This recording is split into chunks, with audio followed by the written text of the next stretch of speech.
It's been nearly 3 months since a fire forced this restaurant in Little Portugal to close its doors. The delay in reopening, thanks to what the owner says are insurance issues that have left Stop figuratively and literally in the dark.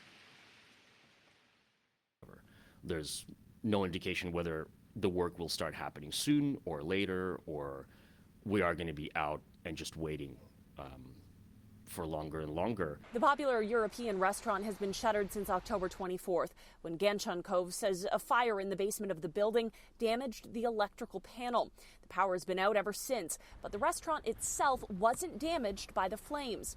He says his landlord's insurance covers the building and will have to hire crews to do repairs associated with this claim, while his business insurance is responsible for the business interruption payout. There has been calculations done to cover our profit loss through our business insurance, with those funds being released very slowly, if so far not at all, with only one advance. Ganchon Cove says he's only received $6,000, while the total loss of business calculation conducted by a forensic accountant came up to nearly 40 grand over a 6-month period.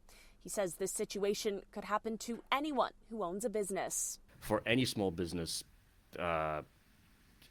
read your policy. It's good to read your policy. It's good to know your policy. It's good to understand how it works, especially because you're already working at margins, and when something like this happens, it's not necessarily a really positive outcome for you.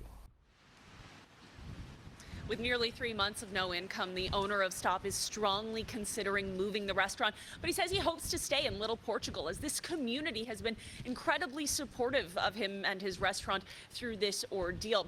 Now, it's important to note we also reached out to all of the insurers involved in this case, and we did not hear back in time for this broadcast. Near Dundas and Dufferin, Michelle Mackey, City News.